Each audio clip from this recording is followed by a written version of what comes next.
confident in God, a must Christian attitude to develop. If your confidence is not yet developed, then it must be developed. Okay? 1 Corinthians 2:9, however, it is written, what no eyes has seen, what no ear has heard, and what no man mind has conceived. The things God is prepared to those who love Him. Wow! Hindi pa natin naranasan, hindi pa natin nakita yung kayang gawin ng Diyos sa ating mga buhay. That is beyond. That is after this anniversary. Okay? Ephesians 3:20. Now to Him who is able to carry out His purpose and do super abundantly, more than all what we dare ask or think, infinitely beyond our greatest prayer, hopes, or dreams, according to His power that is work within us. Amplified version. God is working upon our life. Believing on that verse, He can do more in your life. Amen? If we survive last 27 years, then God can do more to you next year. Amen po? God is able. God is able. Okay? Huli po. Who knows Joseph the dreamer? Okay? Who knows Joseph? Joseph the dreamer has a dream. Nandun po yung verse. Shinare niya sa kanyang mga kapatid at sa kanyang tatay. Sabi nga ng tatay, ano sa palagay mo? Magbabow down ako sa'yo? No way! You are just my son. I'm your father. But it happened. So before it happened, he was tortured by his brother, almost killed him. And eventually, he was sold to slavery in Egypt, become famous in Egypt, until end of the story, his father seems like acknowledge who he is. Okay? It is started only on a vision. But I will ask you, during the journey of Joseph, did you read a complaint from him? Beaten by brother? Sold to slavery? How many years that he is not able to see his loving father? Become a slave there in a dungeon who is not good to live. But never complain. Why? Because he knows the vision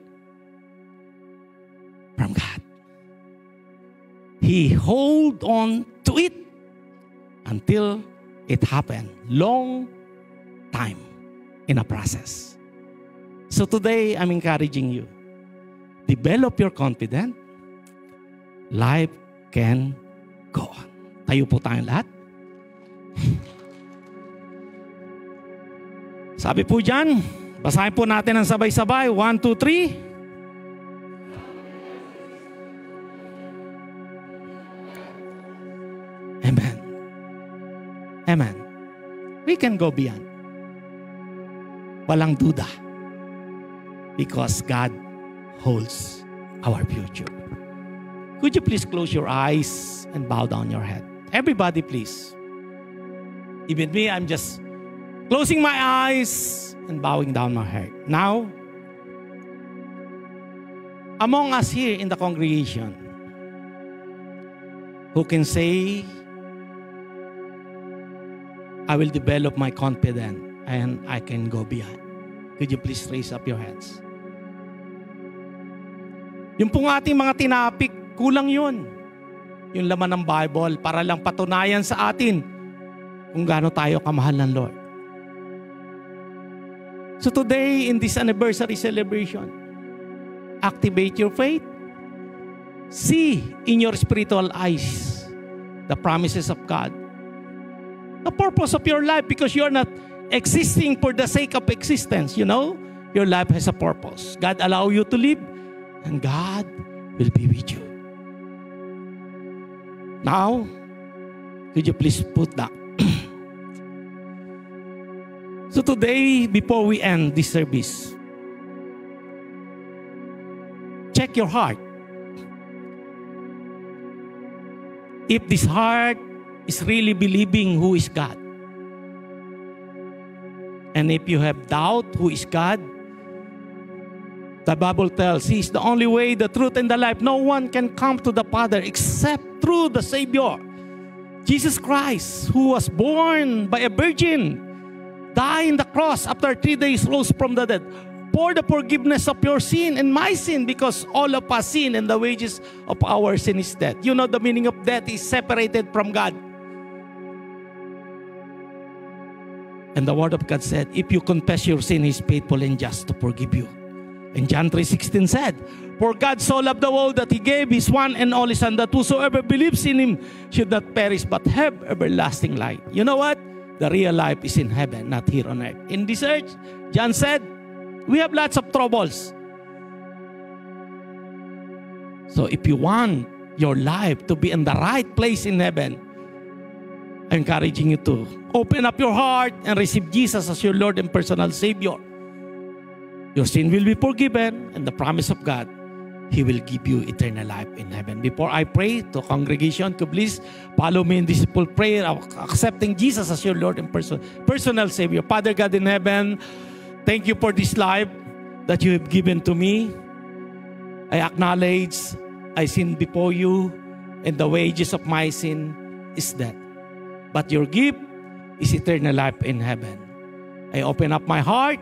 I ask Jesus to enter into my heart. I confess my sin and declare Jesus that through Him, I have the forgiveness of sin and eternal life. Write my name in the book of life in heaven. This is my prayer. This is my declaration. In Jesus' name, amen. And I will pray. Lord, here is your people. I pray as they use the spiritual vision, Lord, they can confidently come to you believing that you are always with them. We can declare, we can go beyond our life, beyond the things that are happening in the world, because you are with us. You promise you'll never leave us nor forsake us.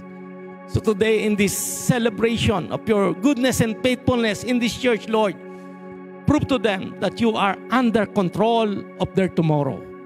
Lord, bless everyone, bless every family, answer whatever requests, prayer requests they have. Heal the sick, O God, in this congregation. Prove to them that you are powerful, God, na pwede namin pagkatiwalaan at asahan, dahil ikaw lang naman talaga. Kaya muli, Lord, bind them together with your love. Use them for your glory alone, Panginoon. At ayaw mo pong in their life, as you bless them, you will use them as a channel of blessing, Lord, sa ibang tao, Panginoon. Lord, we hold on to you, and we promise hindi kami lalayo, Lord, sa iyong kalooban. Bless them completely. At tunay nga pong ang tanging itataas lang namin sa aming buhay ay aming Panginoon. Wala nang iba. Salamat po. Ito ang aking dalangin sa pangalan ni Jesus. Amen. God bless po.